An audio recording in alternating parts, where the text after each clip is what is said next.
এই কথা বলেন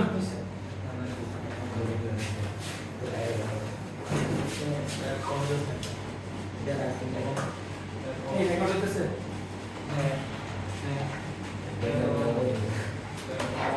আসো আজকে 9 নাম্বার ক্লাস না তরঙ্গ শব্দ 8 নাম্বার তরঙ্গ ও শব্দ তরঙ্গ ও শব্দের 8 নাম্বার ক্লাস ঠিক আছে ক্লাস 8 প্রথম 7 ক্লাসে আমরা তরঙ্গ শেষ করছি এরপরে 3-4 ক্লাসে আমরা শব্দ শেষ করব ঠিক আছে আমি শব্দের প্রথম ক্লাসে হ্যাঁ শব্দের প্রথম ক্লাস তরঙ্গ জিনিসটা শেষ তরঙ্গ বুঝলে শব্দ অটোমেটিক্যালি তুমি বুঝে যাবে ঠিক আছে খেয়াল করো আমরা শব্দ কি ধরনের তরঙ্গ এগুলো আমরা তরঙ্গ শব্দ চ্যাপ্টারে কিছুটা হইলেও আমরা পড়ে আসছি যেমন আমরা পড়ে আসছি যে শব্দ এক ধরনের যান্ত্রিক তরঙ্গ তার মানে শব্দ সঞ্চালনের জন্য কিসের প্রয়োজন হয় মাধ্যমের প্রয়োজন হয় এবং মাধ্যম বায়ু হতে পারে কঠিন হতে পারে তরল হতে পারে কথা বুঝা গেছে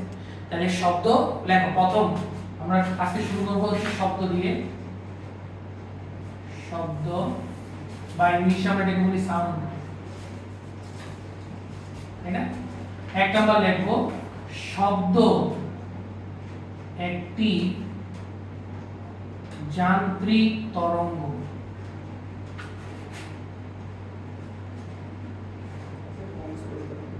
অর্থাৎ শব্দ সঞ্চালনের জন্য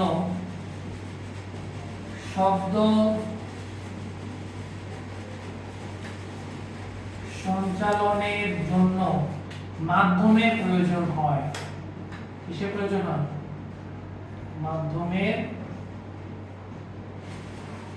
প্রয়োজন হয় শব্দ একটি যান্ত্রিক তরঙ্গ অর্থাৎ শব্দ সঞ্চালনের জন্য কিসের প্রয়োজন হয় মাধ্যমের প্রয়োজন হয় এটা গেল নাম্বার 1 কথা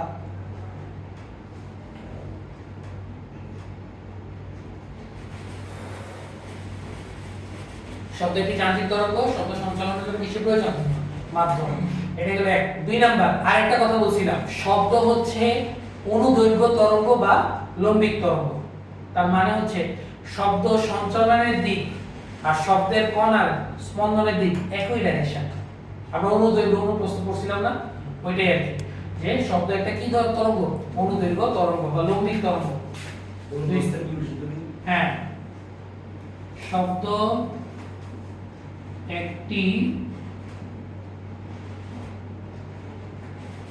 অনুদৈর্ঘ্য বা লম্বিক তরঙ্গ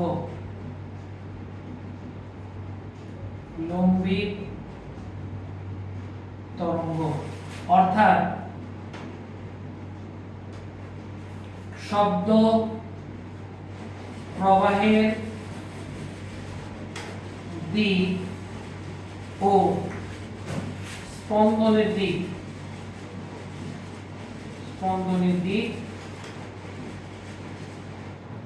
একই এটা হলো 2 নম্বর কথা শব্দ একটি অনুদৈর্ঘ্য বা লম্বিক তরঙ্গ মানে হচ্ছে শব্দ প্রবাহের দিক এবং স্পন্দনের দিক হচ্ছে এটা হলো নাম্বার 2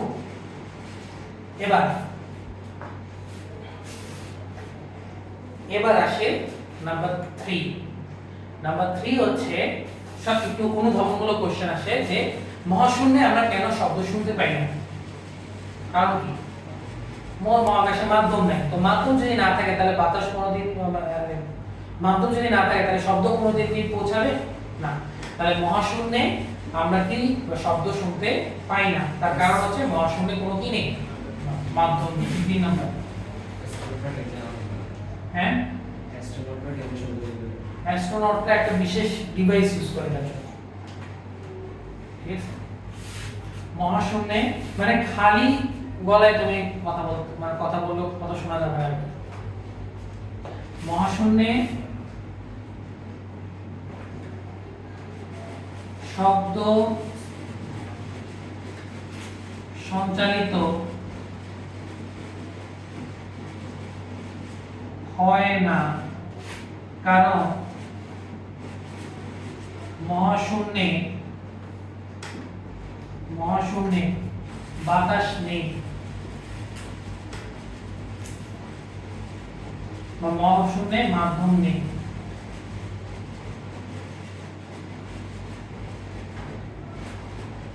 তুমি একটা কথা চিন্তা করো, মাধ্যম নাই দেখে তো এটা মহাশূন্য বলতেছে, শূন্য কিছুই নেই। তার কথা বুঝেছ? এই কারণে তাহলে মহাশূন্যে শব্দ সঞ্চারিত হয় না, এটা আমরা বুঝলাম। আজকের ক্লাস হচ্ছে এই চ্যাপ্টারের সবচেয়ে ইম্পর্টেন্ট ক্লাস। আর আজকে যা পড়াবো এটা হুবহু সিলসিলা আছে কনসেপ্ট আছে, ঠিক আছে? তোমাদের এই চ্যাপ্টারের দুইটা মেইন অংশ আছে। একটা অংশ ভাইয়া পড়ে ফেলছি, v f ল্যামডার ম্যাথগুলো যারা পাইছো তারা বুঝছো, ঠিক আছে? v f ল্যামডার ম্যাথ। আর দ্বিতীয় হচ্ছে আজকে শুরু করব হচ্ছে শব্দের প্রতিফলন বা শব্দের প্রতিধ্বনি, এবং এটাতে এই দুইটা অংশ v f ল্যামডা এটার ম্যাথ সিলসিলা আসে আর শব্দের প্রতিধ্বনি আসে, এই দুইটা অংশ। তাহলে আজকের ক্লাস এবং কালকের ক্লাস হবে, আজকে এবং কালকে ভাইয়া যা পড়াবো ওইগুলা সব হুবহু সিলসিলা আসে, এবং যে ম্যাথগুলো দিব এগুলো হুবহু সিলসিলা আসে। কথা বুঝা গেছে? সো এই দুইটা ক্লাস আজকে তো আসছে, কালকেও ক্লাস করব, মিস দিবা না, ঠিক আছে? দেখো তাহলে আজকে আমরা শুরু করব হচ্ছে বেতিচার, এগুলো তোমাদের নাই, মানে বইয়ে ইয়ে লেখা আছে বাট ইয়ে নাই, বই বাতো বেতিচার এগুলো পড়াবো, এই যে এক ক্লাস শব্দের 5-10 মিনিটের জন্য। দেখো তাহলে আজকে শুরু করব হচ্ছে শব্দের প্রতিফলন বা শব্দের প্রতিধ্বনি। দেখো আজকে শুরু করব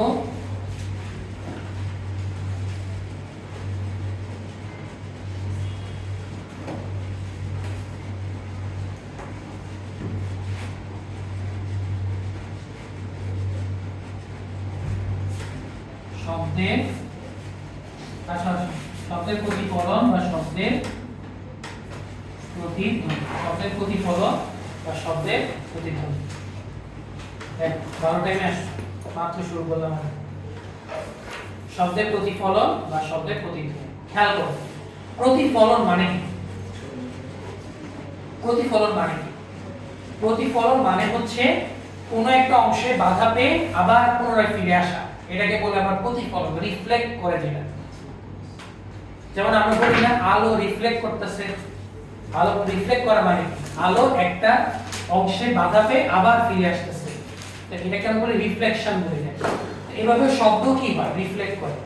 আমরা শব্দের ক্ষেত্রে কি দেখি যে শব্দ একটা অংশে বাধা পেয়ে পুনরায় আবার ফিরে আসে, এবং এটাকে আমরা বলি হচ্ছে শব্দের প্রতিফলন। কথা বুঝা গেছে? আমি বুঝতে পারছো? তাহলে শব্দ কি হলো? একটা অংশে বাধা পেয়ে আবার ফিরে আসাটাকে আমরা বলি হচ্ছে শব্দের প্রতিফলন, তাই না? আচ্ছা, এবং শব্দের প্রতিফলনের বাস্তব উদাহরণ যেটা আমরা রিয়েল एग्जांपल দেখি সেটাকে আমরা বলি হচ্ছে শব্দের প্রতিধ্বনি বা ইকো অফ সাউন্ড। সাউন্ডের ইকো যে হয়, প্রতিধ্বনি যে শোনা যায়, একটা কথা যে বারবার শোনা যায়, এটাকে আমরা বলি হচ্ছে শব্দের প্রতিধ্বনি। কথা বুঝা গেছে? আচ্ছা, আমি সংজ্ঞা দেখাবো, কিন্তু একটা জিনিস বুঝো তো আমি কি বলছি। শব্দের প্রতিফলন হচ্ছে শব্দ এক অংশে বাধা পেয়ে পুনরায় আবার ফিরে আসা, পুনরায় আবার কানে আসবে, তাই না? যে তাহলে আমি যা কথাগুলো বলতেছি এগুলা তো প্রতিফলকে বাধা পেয়ে তো আবার আমার কানে আসার কথা, কিন্তু আমি একই শব্দকে দুইবার শুনতেছি, আমি তো একই শব্দ একবারই শুনতেছি আমার কথা। তাহলে কেন এই রুমে প্রতিফলন হচ্ছে না? কেন আমরা পাহাড়ের, মনে করো তোমরা যখন ঘুরতে যাবা বান্দরবানের পাশে যাবা, ঠিক আছে, তুমি পাহাড়ের সামনে আওয়াজ করো, জোরে চিল্লাম, দেখবা যে কথাগুলো কি হবে? ইকো হবে। হ্যাঁ হ্যাঁ, তো এটা বললে বুঝতে পারবা, ঠিক আছে, যে আওয়াজ করতেছো শব্দ কি হবে? ইকো হবে। কেন ইকো হইতাছে? ওইখানে কেন প্রতিধ্বনি শোনা যাইতেছে, এই রুমে কেন প্রতিধ্বনি শোনা যাইতেছে না? এগুলো নিয়ে আমাদের আজকের ক্লাস, এবং খুবই ইম্পর্টেন্ট ক্লাস। কথা বুঝা গেছে? আমরা সূত্র দেখব, আমরা প্রমাণ দেখব, আমরা কারণও বুঝবো, সব কিছু একসাথে আছে, ঠিক আছে? তাহলে সংজ্ঞাটা লিখি। শব্দের প্রতিফলনের সংজ্ঞা লেখো। শব্দের প্রতিফলনের সংজ্ঞা লেখো সবাই। শব্দ তরঙ্গ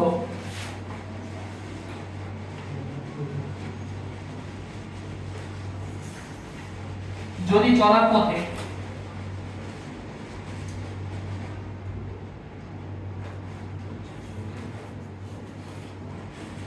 বাধাপ্রাপ্ত হয়ে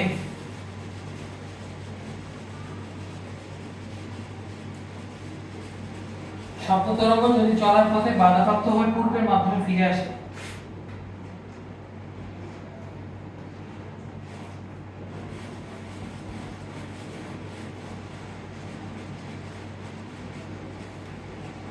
পূর্বের মাধ্যমে ফিরে আসে, একে শব্দের প্রতিফলন বলে।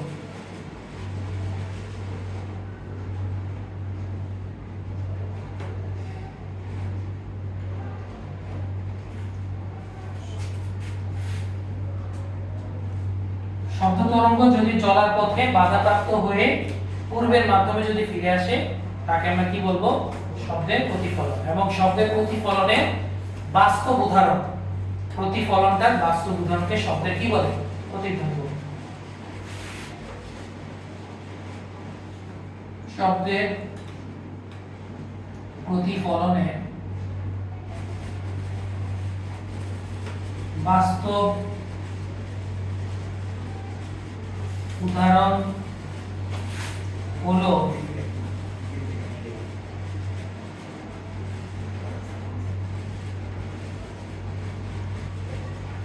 শব্দের প্রতিফলনের বাস্তব উদাহরণ হলো শব্দের প্রতিধ্বনি।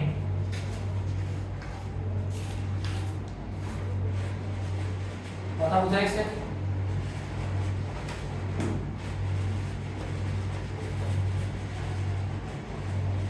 তাহলে আমরা সূত্রটা প্রমাণ করতে চাই যে কিভাবে শব্দের প্রতিধ্বনিটা কাজ করে সেটা নিয়ে, কারণ আমার কাজ হচ্ছে শব্দের প্রতিধ্বনি নিয়ে, কারণ এটা তো বাস্তব, এটা তো আমরা জিনিসটা দেখি, তাই না? তাহলে আমরা প্রমাণটা দেখি। সবাই মনোযোগ দিবা, সবাই মনোযোগ দিবা।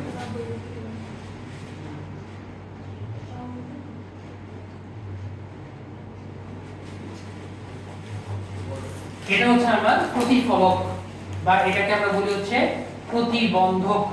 যেমন দেয়াল একটা বাধা, তাই না? মানে মেইন কথা বাধা একটা, তাহলে এটা হচ্ছে আমার প্রতিফলক। সবাই চিত্রটা উঠাবা এর সাথে সাথে, প্রতিফলক বা প্রতিবন্ধক। তাহলে প্রতিফলকে কি করবে? শব্দ বাধা পাবে না? প্রতিফলকে শব্দ বাধা পাবে। তাহলে দেখো, যে বাধা শব্দ তরঙ্গকে, যে বাধা শব্দ তরঙ্গকে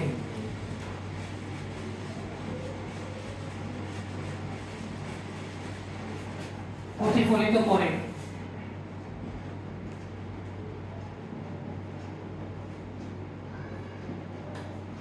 আবার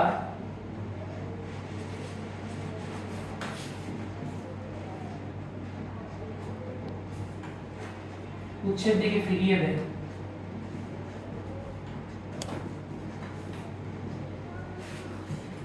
যে বাধা শব্দ তরঙ্গকে প্রতিফলিত করে আবার উৎসে দিয়ে ফিরিয়ে দেয়।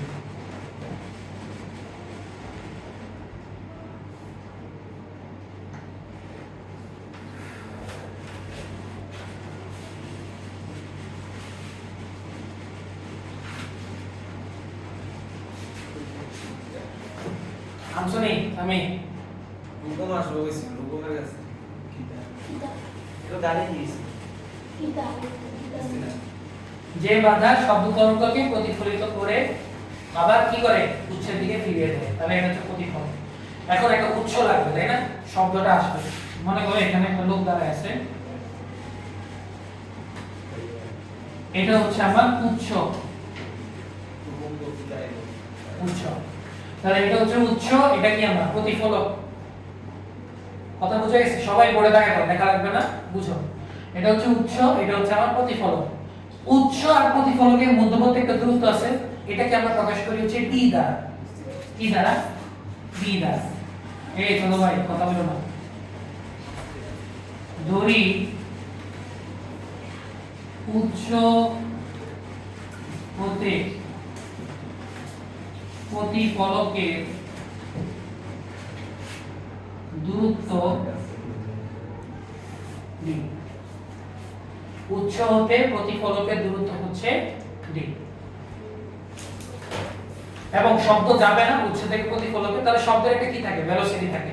তাহলে শব্দের বেগকে আমরা ধরব হচ্ছে v। শব্দের শব্দটা v বেগে যাবে।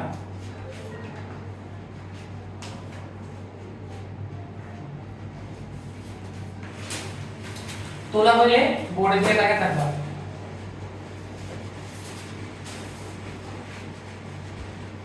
ব্যক্তিদের সামনে বলে মারামারি হয়েছে, এটা আসলে নাকি আমার মতো নিষ্ঠুর শিশু পরশু দিয়ে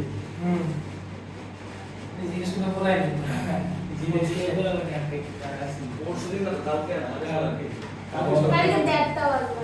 11টার দিকে দেড়টা বাজবে। 11টা দেড়টা বাজছে। জীবনে মার খাইছি আমরা এটা মারতে গেছি দিনে মার খাইছি তুই তুমি আসলে না। তুই নিজেই প্রুফ করতেছিস তুই ওখানে। মানে আমি তাই মানে ফটোটা শেষ হওয়ার পরে গেছি গিয়ে আমরা কইছি কুমিল্লা থেকে বাইরে যেতে কুমিল্লা থেকে বাইরে যেতে কইছি আশা আমি গিয়ে দেখি পুলিশ হাইওয়ে আমার তো লাগে আমি গেছি গাছে ওরা কে বলে ওরা কে আমার বাড়ির সামনে লাগাতেছে বাংলাদেশ সব দেয়া যায় আমার বাসা থেকে গিয়েছে আপনাদের কয় আরে যাই দিদি ধরছে উল্টা আরে বাসা থেকে বাইরে না আপনি পুরো শহর দেখো, উৎস থেকে প্রতিফলকের দূরত্ব d, শব্দের ভেলোসিটি হচ্ছে v। এখন এই যে উৎস থেকে যখন শব্দ উৎপন্ন হবে, শব্দটা তো চারপাশে ছড়াবে, এখানেও শব্দ যাবে, পিছনেও শব্দ যাবে, বামেও যাবে, ডানেও যাবে, শব্দ সব জায়গায় যাবে। কিন্তু সব জায়গায় কি আমার প্রতিফলক আছে? তাহলে সব জায়গায় যদি শব্দ যায়, তাহলে মনে করো ওই আমার ওই হাত বরাবর যদি যায় শব্দগুলা, তো এটা তো প্রতিফলক নাই এখানে, তাহলে শব্দ তো আর ফিরে আসবে না। কিন্তু আমার তো লাগবে শব্দটা ফিরে আসার জন্য, তাই শব্দ ফিরে আসবে কোন সাইডে আসবে? শব্দটা এই সাইডে আসবে। তাহলে খেয়াল করো, শব্দটা যাচ্ছে যাচ্ছে যাচ্ছে যাচ্ছে, প্রতিফলক দেখছে, বাধা পেলো কিনা? বাধা পাইছে কিনা? দিবে বাধা পাইলে সেটা আবার কি করবে? ব্যাক করবে, ব্যাক করে তার আবার কানে আসবে। কি হয়েছে? ভিডিও আছে ভাই ভিডিও ও আচ্ছা, কিছু দাও না না, আনলিস্টেড থাকে, সমস্যা নেই। তোমরা ছাড়া তোমাদের গ্রুপে দিত, তোমরা ছাড়া কেউ দেখতে পাবো ভাইয়া ক্লাসে নিয়ে যাবে না বাইরের ক্লাস সন্ত্রাসী বলে। তোমরা আবার ভিডিও কি ছেড়ে দিও না। বলে ভাইয়া নিয়ে যাবে বুয়েটের ছাত্র নিয়ে যাবে ভিডিও আমাদের মাঝে থাকবে, কথা হবে। বুয়েটের ছাত্র মাস্টার মাইন্ড। তাহলে দেখো, শব্দটা গেল, বাধা পাইছে, বাধা পেয়ে আবার ফিরে আসছে তার কানে, তাই না? তাহলে অবশ্যই সে প্রতিধ্বনি শুনতে পাবে। এখন খেয়াল করো, শব্দ কতটুকু ডিসটেন্স অতিক্রম করছে? তাহলে 2d না? প্রথমে d গেল, বাধা পেয়ে আবার ফিরে আসছে, তাহলে d + d 2d। তাহলে শব্দ কর্তৃক, সুতরাং শব্দ কর্তৃক অতিক্রান্ত দূরত্ব কই রে 2d। শব্দ কর্তৃক অতিক্রান্ত দূরত্ব হচ্ছে 2d, এই যে d + d 2d, d + d 2d। বা আমরা যদি ভেঙে লেখাই তাহলে ভালো হয়, d + d, এটা হচ্ছে 2d। ক্লিয়ার? এখন এই 2d দূরত্ব অতিক্রম করতে হলে তার একটা সময় লাগে না? সময় লাগে কিনা? তাহলে শব্দ অতিক্রান্ত দূরত্ব, শব্দের অতিক্রান্ত দূরত্ব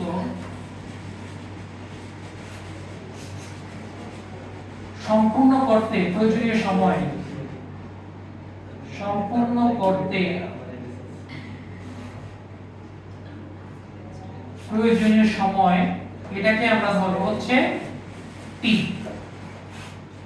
শব্দের অতিক্রান্ত দূরত্ব সম্পূর্ণ করতে প্রয়োজনীয় সময় হচ্ছে t, মানে এই 2d দূরত্ব অতিক্রম করতে তার প্রয়োজনীয় সময় কত লাগবে? t লাগবে। ঠিক আছে? এবার আসো সবচেয়ে ইম্পর্টেন্ট কথা, পরে তুলো, আগে বুঝো সবচেয়ে ইম্পর্টেন্ট কথা, সেটা হচ্ছে শব্দ সব সময় সর্বদা সমবেগে চলে। শব্দ সর্বদা কিভাবে চলে? সমবেগে চলে। তার কারণ কি? এই যে আমি যে কথা বলতেছি, শব্দ যে তোমার কানে আসতেছে, এখানে যে বাতাসটা আছে, আমরা এই বাতাসটা আমরা কি ধরে নেই? সব জায়গায় সমান ঘনত্ব বিশিষ্ট ধরে নেই, মানে ডেনসিটি, বাতাসের ডেনসিটি সব জায়গায় সেম। তো সেম হলে সব জায়গায় তো সেম ভেলোসিটিতে তাহলে শব্দ যাবে, ঠিক আছে? তাহলে শব্দ মনে রাখবা, শব্দ সর্বদা কিসে চলে? সমবেগে চলে। তো সমবেগে আমরা গতির চ্যাপ্টারে পড়ে আসছি, সমবেগে কোন সূত্রটা আমরা ইউজ করি, s vt। তো আমরা এখানে এটা ইউজ করব, তো এটা ইউজ করলে আমার সূত্র চলে আসবে। হ্যাঁ, তাহলে দেখো যে যেহেতু শব্দ সর্বদা সমবেগে চলে, যেহেতু শব্দ সর্বদা সমবেগে চলে, সেহেতু শব্দের ক্ষেত্রে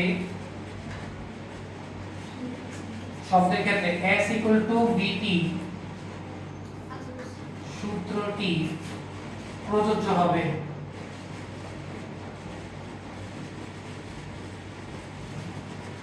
যেহেতু শব্দ সর্বদা সমবেগে চলে, সেহেতু শব্দের ক্ষেত্রে s vt সূত্রটি কি হবে, s এর জায়গায় কি বসবে, 2d, v তো শব্দের বেগ আর t হচ্ছে টাইম। তাহলে সূত্র চলে আসছে আমার। তাহলে সুতরাং শব্দের ক্ষেত্রে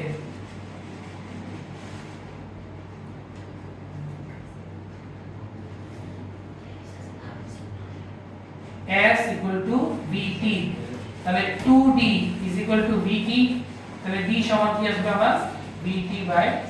এটাই সূত্র,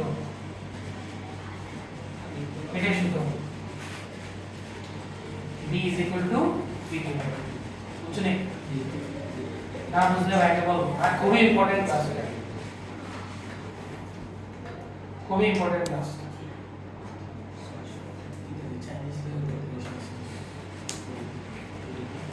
d কি আসছে আমার, vt/2। d দ্বারা কি বোঝায়, লিখে দিছি, সব লেখা আছে, উৎস থেকে প্রতিফলকের দূরত্ব d, v টা কি শব্দের বেগ, t টা কি সময়, অর্থাৎ একটু d দূরত্ব অতিক্রম করতে যত সময় যায়, বা এভাবে বলা যায় যে মূল শব্দ থেকে, মূল ধ্বনি থেকে আবার প্রতিধ্বনি শোনার প্রয়োজনীয় সময়। আর 2 তো 2। কথা বুঝা গেছে? না বুঝতে পারলে বলো, সূত্র চলে আসছে, d vt/2।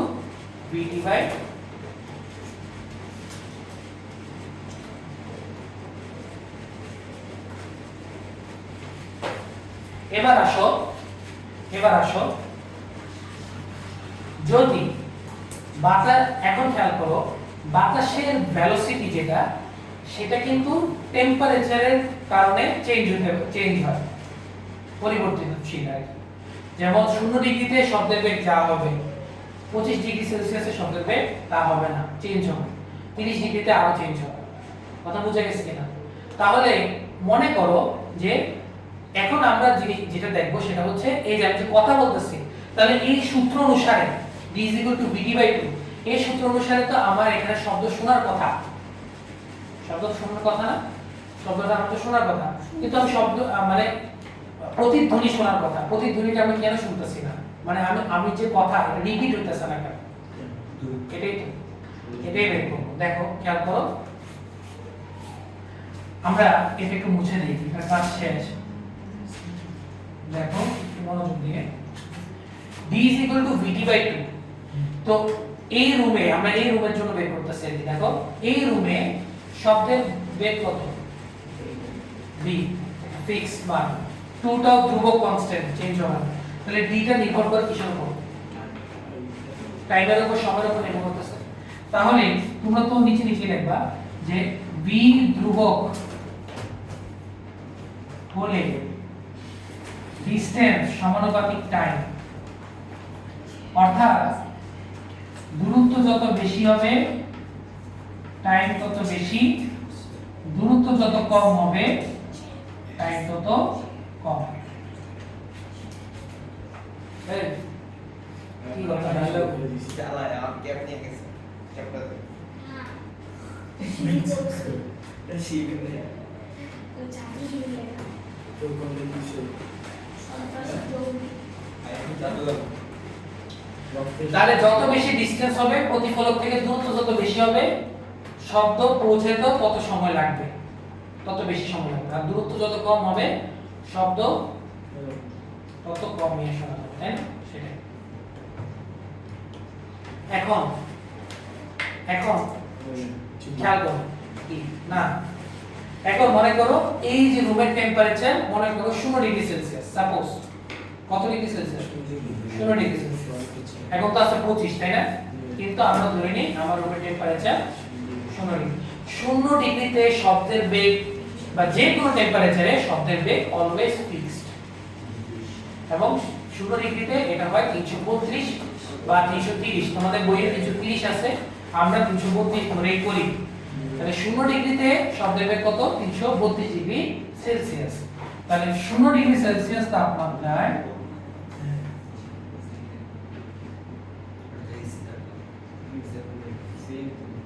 ভাইয়া কিছু দিল্লিতে মানুষের গরম লাগে আমাদের ঠান্ডা লাগে কেন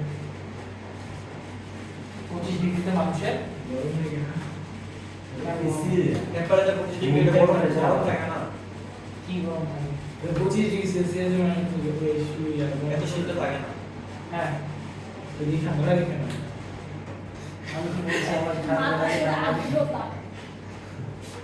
দেখো এখানে অনেক কিছু আছে বাতাসের আর্দ্রতাও আছে তাহলে 0 ডিগ্রি সেলসিয়াস তাপমাত্রা শব্দের বেগ 332 তাই না এটা আমরা জানি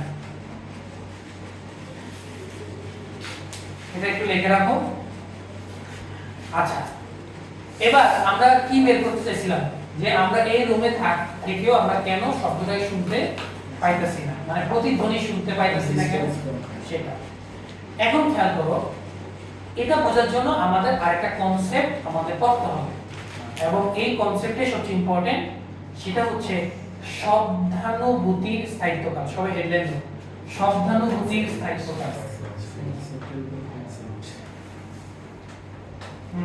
ফিজিক্স মানে কনসেপ্ট শব্দানুভূতি আমি এখানে লিখি হ্যাঁ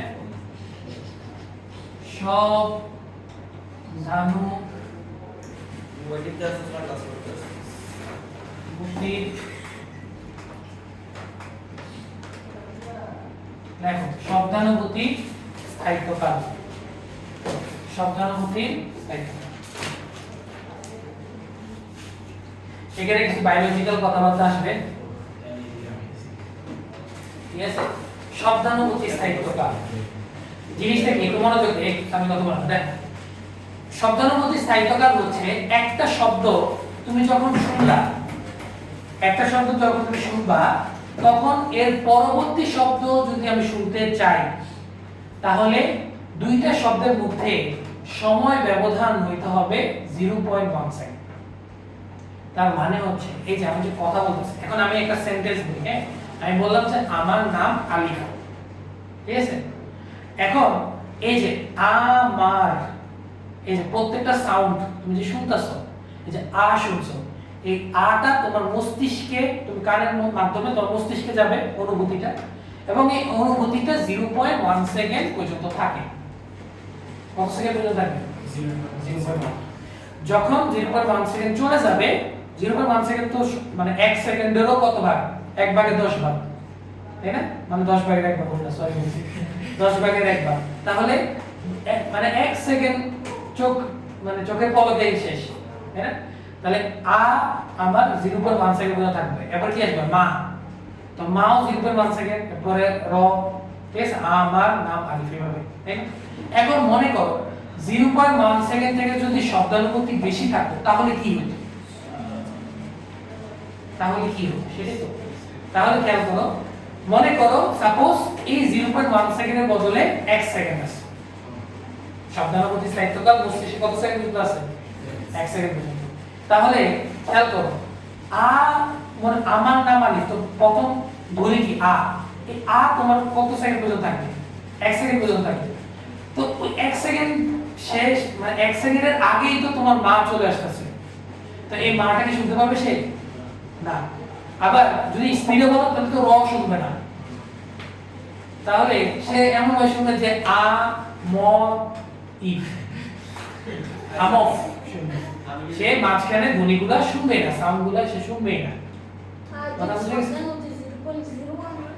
কি আরে ভাই ধরেন আমি এখন বেশি কম হইলে সমস্যা হয়েছে যে তোমার তো ব্রেনের একটা কি থাকে ক্যাপাসিটি থাকে তাই না একটা সামর্থ্য থাকে এখন 0.01 সেকেন্ড তো খুবই কম সময় তো আমি যদি কথা বলি মানে তখন দেখবা যে তোমার ব্রেন ধ্বনিগুলোকে ক্যাচ করতে পারবে না। অনেক সময় রবি 2x 4x চালায়। হ্যাঁ, তো ওই ক্ষেত্রে তো একই জিনিস। এই যে 2x 4x এর যদি ভিডিও চালাও তাহলে কথাগুলো কেমন জানি ঝিঝি ঝিঝি মানে কথা বুঝতেছো কিন্তু বোঝার চেষ্টা করতেছো। এটা হচ্ছে দেখ বোঝার চেষ্টা করো জিনিসটা। তাহলে তুমি এই যে স্পিডে হতেছে না, তাহলে তার প্রথম শব্দ তোমার মস্তিষ্কে 0.1 সেকেন্ড, এটা বুঝতে সমস্যা। হ্যাঁ 0.1 সেকেন্ডের আগেই তোমার আরেকটা শব্দ চলে আসতেছে, আরেকটা ধ্বনি চলে আসতেছে।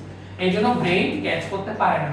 তো কম সময় হইলে এই যে তুমি 2x 4x করতেছো না, তাহলে তুমি তোমার নিজের ব্রেনের শব্দানুভূতির যে স্থায়িত্বকাল এটা 0.1 সেকেন্ড থেকে কমাই দিতেছো। ওকে, ব্রেনকে তো সময় দিতে হবে, ব্রেনকে তো তুমি সময় দিচ্ছ না, তাই না?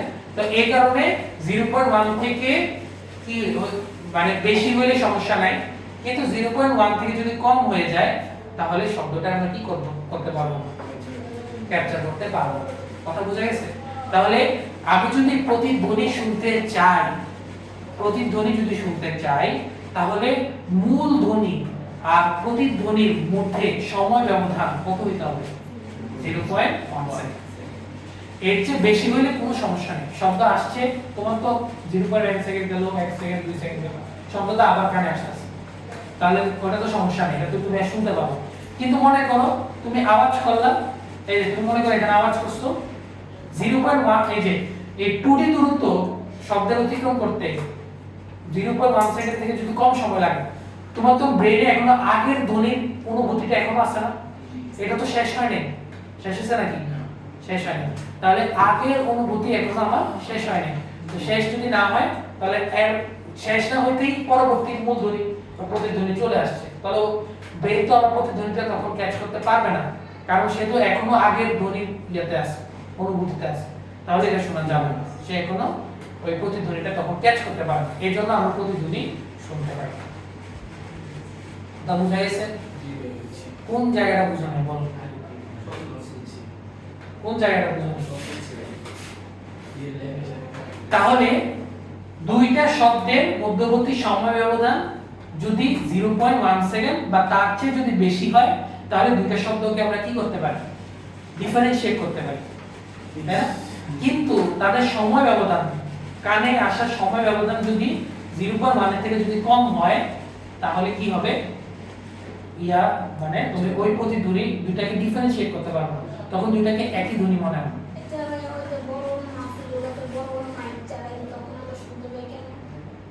ওইটা তো শব্দ, ওইটা ইকো হয় সাউন্ড, ওই তোমার ওই মাইকের থেকে তোমার ডিসটেন্স বেশি না, ডিসটেন্স বেশি হলে টাইম বেশি, তো টাইম বেশি মানে 0.1 থেকে বেশি, এই যে ডিসটেন্স বেশি তার মানে টাইম বেশি, 0.1 থেকে বেশি। এখন এই জিনিসটা তোমরা দেখবা যে মনে করো অনেক এক রুমে অনেকজন একসাথে কথা বলতেছে, এখন তুমি যদি বুঝতে চাও কারোর কথা তাহলে তোমাদের মনে করো এখানে সবাই কথা বলতেছে, আমি শুধু মনে করো স্বামীর কথা শুনতে যেতেছি, তাহলে আমার বাকিদের থামাইতে হবে নাকি? থামাইতে হবে। তার কারণ কি? থামানোর রিজনটা কি? কারণ তোমার শব্দের সাথে ওর শব্দটা কি হতেছে? মিক্সড হয়ে যাচ্ছে। মিক্সড হয়ে যাচ্ছে মানে তোমার শব্দ আসতেছে কানে 0.1 সেকেন্ড শেষ না হইতেই ওর শব্দ পাশে এসে পড়তেছে, এই কারণে আমি বুঝতেছি, তাই না? এই জন্য সবাইকে থামায় একজনের কথা একবার শোনা লাগে। কথা বুঝা গেছে? তো এটাকে আমরা কি বলি? শব্দানুভূতিক স্থায়িত্বকাল। আমরা সংজ্ঞাটা লিখি, সংজ্ঞা তো বুঝছি। দেখো, একই শব্দ শোনার পর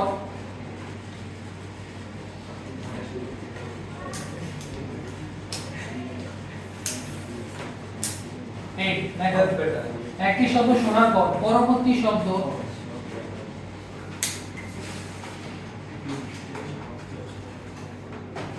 শোনা মধ্যবর্তী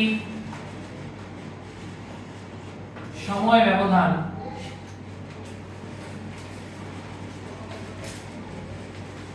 (0.1 সেকেন্ডের কম হলে 0.1 সেকেন্ডে কম হলে দুটি শব্দের মধ্যে পার্থক্য করা যায় না, দুটি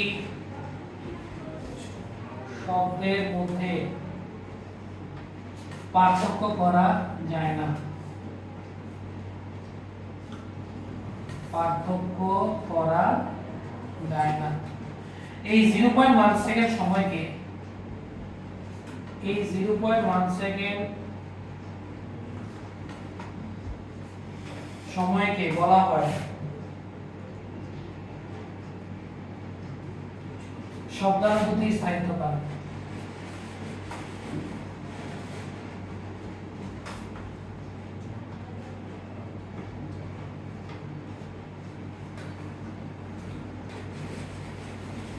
এই 0.1 সেকেন্ড সময়কে বলা হয় বুঝি না সব লিখছি আমি দেখো ভাই সব লিখছি দেখেন এই তুই দেখবেন তো এই দেখ সব লিখছি। এই দেখ সব লিখছি। তো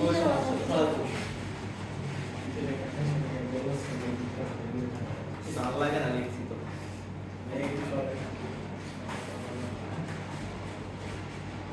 দেখো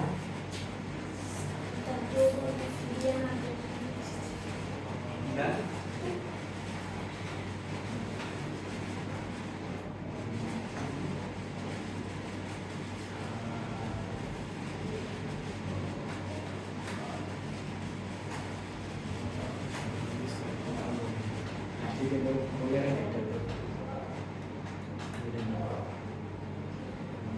আসলে এই বিজ্ঞান সবাইকে বলা হয় শব্দানুভূতির স্থায়িত্বকাল বলে বলে কেন স্থায়িত্বকাল বলে বলা হয় দিচ্ছেন তাই কি? ও আচ্ছা। বলা হয় বলে। ক্লিয়ার? তাহলে আমি এটা বুঝতে পারলাম। তাহলে এই যে আমি যদি খেয়াল করো দুইটা শব্দকে ডিফারেন্সিয়েট করতে চাই তাহলে সময় ব্যবধান কত হতে হবে 0.1 0.1 থেকে যদি কম হয় শব্দ শোনা যাবে না 0.1 বা তার চেয়ে বেশি হলে প্রতিধ্বনি শোনা যাবে এবং এই চিরচিরি আসে প্রতিধ্বনি শোনা যাবে কি যাবে না যাবে কি যাবে না হ্যাঁ, এটা নিয়ে তোমার ম্যাথগুলো আসে ঠিক আছে ধরেন আপনি খুব আস্তে আস্তে ওই 0.1 স্পিডে দেন তো তখন তো তুমি বুঝোই বোঝা যায় না অনেক আসতে একটু তোমার টাইম লাগে তো না তুমি বুঝো ঠিকই তোমার বিরক্ত লাগে আর কি জিনিসটা তো ওই সময়টা আমি এখন তুমি শুনো ঠিকই বিরক্ত লাগে আর কি জিনিসটা দেখো প্রতিধ্বনি শোনার শর্ত এই যে সবচেয়ে ইম্পর্টেন্ট কথা ম্যাথের জন্য প্রতিধ্বনি শোনার শর্ত শর্তটা তাহলে কি প্রতিধ্বনি শোনার শর্তটা হচ্ছে যে মূল ধ্বনি ও প্রতিধ্বনির মধ্যে সময় ব্যবধান 0.1 সেকেন্ড বা তার চেয়ে বেশি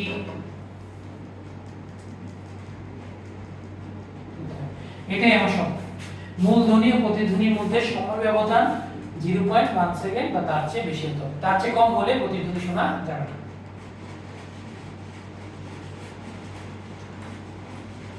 তাই না তাহলে 0 ডিগ্রি সেলসিয়াস তাপমাত্রার বাতাসে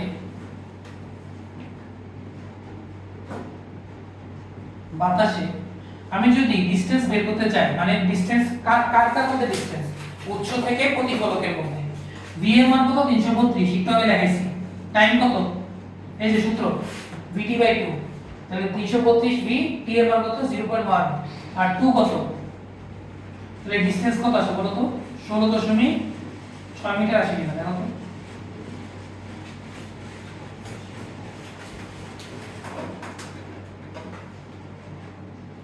তো এটা হচ্ছে মিনিমাম ডিসটেন্স তুমি যদি প্রতিধ্বনি শুনতে চাও মিনিমাম ডিসটেন্স কত দিতে হবে 16.6 এবং খেয়াল করো আমি যে কথা বলতাছি আর এই যে দেয়াল মনে করো প্রতিফলন তো 16.6 হবে কোনদিন আশেপাশে নেই 1 মিটারও তো মাঠে গিয়েছিলাম দিদি প্রতিফলন থাকতে হবে তো মনে করো মাঠের ওই পাশে একটা বড় পাহাড় আছে তাহলে সম্ভব না তখন কেন বিরক্ত লাগে না হ্যাঁ বিল্ডিং গুলো কি প্রতিফলক হিসেবে ধরা যায়? বিল্ডিং প্রতিফলক হিসেবে কাজ করা যায় ওই ডিসটেন্স 16.6 থেকে বেশি হতে হবে কম হলে 16.6 বুঝুনি বড় আছে জিলা স্কুলে 16.6 মিটার বলো প্রায় 5 তলা সমান আর কি ডিসটেন্স ক্লিয়ার সবাই সমস্যা আছে এখানে না তাহলে আজকে আমাদের এই জিনিসটা বোঝা হয়ে গেছে আমরা কিন্তু কালকে ম্যাথ করব ছুটি দেইনি শব্দের বেগের প্রকৃতি বা শব্দের বেগের নির্ভরশীলতা আমরা করব ঠিক আছে দুইটা পয়েন্ট লিখো দেখো শব্দের বেগ না শব্দের বেগের নির্ভরশীলতা দেখো শব্দের বেগের নির্ভরশীলতা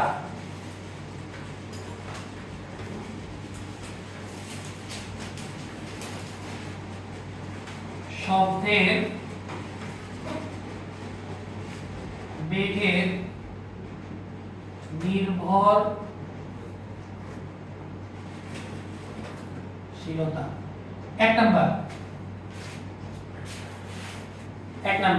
এক নাম্বার হচ্ছে শব্দ মাধ্যমে প্রকৃতির উপর নির্ভরশীল মাধ্যমে কিসের উপর নির্ভরশীল প্রকৃতির উপর নির্ভরশীল দেখো শব্দের বেগ মাধ্যমে প্রকৃতির উপর নির্ভরশীল মাধ্যমের প্রকৃতির উপর নির্ভরশীল বায়বীয় মাধ্যম মনে রাখবা বায়বীয় মাধ্যমে শব্দের বেগ সবচেয়ে কম তরলে তার থেকে বেশি কঠিনে তার থেকে আরো বেশি মানে হচ্ছে কঠিনে সবচেয়ে বেশি বাতাসে বা বায়বীয়তে সবচেয়ে কম তাহলে কঠিন মাধ্যমে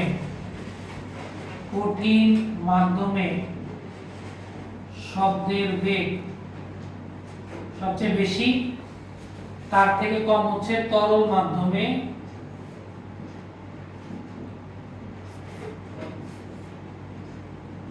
শব্দের বেগ তার থেকে সবচেয়ে কম হচ্ছে বায়বীয় মাধ্যমে শব্দের বেগ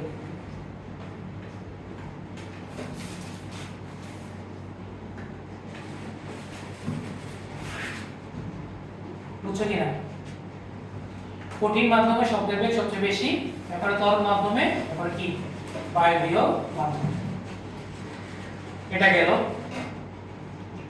কিভাবে সেটা হয় এটা আমি বলে দিই কঠিন মাধ্যমে অণুগুলো সবচেয়ে কাছাকাছি থাকে তরলে সবচেয়ে একটু দূরে থাকে বাতাসে আরো বেশি কণাগুলো দূরে থাকে তাহলে শব্দ কিভাবে যায় প্রতিফলিত মানে শব্দ প্রবাহিত হয় কিভাবে এক কণা থেকে আরেক কণাতে কম্পন বা স্পন্দন কি করে ট্রান্সফার করে ট্রান্সফারের মাধ্যমে এখন কণাগুলোর ডিসটেন্স যত কাছাকাছি থাকবে ট্রান্সফার তত ইজি হবে আর স্পিড তত বেশি হবে কণাগুলো যত দূরে দূরে থাকবে স্পন্দনতে ট্রান্সফার করবে একটা থেকে এটা অনেক টাইম লাগাবে না তো টাইম লাগালে যেটাতে টাইম কম বেশি লাগে সেটার ভেলোসিটি অবশ্যই কম হবে আর যেটাতে টাইম কম লাগে এটার বেগ অবশ্যই কি হবে বেশি হবে তাহলে এই কারণে কঠিনে যেহেতু অণুগুলো কাছাকাছি থাকে তাহলে ভেলোসিটি বেশি বাতাসে যেহেতু কণাগুলো খুবই দূরে দূরে থাকে এই কারণে বাতাসের ক্ষেত্রে ভেলোসিটি কি হয় কম ক্লিয়ার সমস্যা আছে না দুই নাম্বার এই যে তুমি দেখতে পাচ্ছ যে বাতাস শব্দের বেগ বাতাসে শব্দের বেগ কিসের উপর নির্ভরশীল তাপমাত্রার উপর নির্ভরশীল এবং এটা বর্গমূলের সমানুপাতিক হয়ে থাকে তাহলে দেখো বাতাসে শব্দের বেগ তাপমাত্রার বর্গমূলের সমানুপাতিক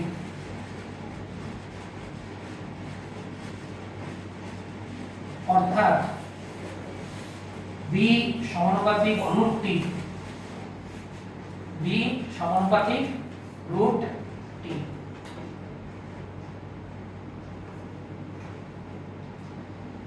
v সমানুপাতিক কি লেখা যায় না শেষ না চতুর্থ আছে v সমানুপাতিক √t যত এমন করবা তত v সমানুপাতিক √t খেয়াল করো এখন আমি একটু সাইডে নিয়ে কাজ করি হ্যাঁ সমানুপাতিক থেকে সমান চিহ্ন লিখে আসবে ধ্রুবক তাহলে v k √t তাহলে k সমান কি আসবে v √t তাহলে সুতরাং v1 বাই রুট t1 সমান v2 বাই রুট t2 সমান k ধ্রুবক। মানে শব্দের বেগ মানে t1 হচ্ছে ওই স্থানের তাপমাত্রা এবং v1 হচ্ছে ওই স্থানের শব্দের বেগ। মনে করো এখন টেম্পারেচার 25 ডিগ্রি, তো 25 ডিগ্রিতে একটা শব্দের ভেলোসিটি আছে, 30 ডিগ্রিতে হলে শব্দের ভেলোসিটি চেঞ্জ হবে, 45 হলে আরো চেঞ্জ হবে, তাই না? এখন খেয়াল করো তাহলে কিন্তু তাদের অনুপাতটা কি হয় সব সময় সমান। তাহলে খেয়াল করো আমি এই যে v1 কে নিচে নিয়ে যাব, সবাই বলে দেখো v1 কে নিচে নিয়ে যাব, রুট t2 কে উপরে নিয়ে যাব, তাহলে আমি কি এটা লিখতে পারি সূত্রটা v2 by v1 root over t2 by t1। এই যে এটাই সূত্র v2 by v1 root t2 by t1। কিভাবে আসছে বুঝতে পারছো তো? এখান থেকে আসছে, এই যে এখান থেকে এটা আসছে।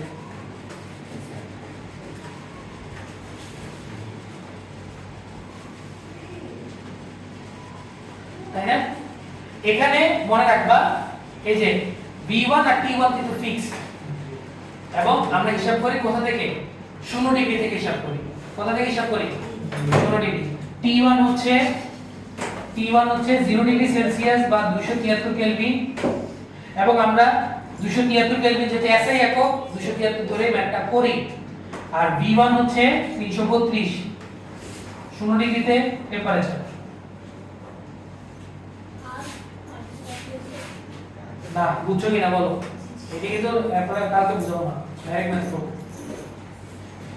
তাহলে v2 by v1 root t2 by t1। t1 আর v1 fixed, t1 temperature, v1 হচ্ছে ওই টেম্পারেচারে ভেলোসিটি। ঠিক সিমিলার ভাবে t2 হচ্ছে মনে করো চেঞ্জ হয়ে গেল 25, এই যে 25, আর v2 হচ্ছে এই 25 এই শব্দের বেগ। কথা বুঝা গেছে? যাও আল্লাহ হাফেজ।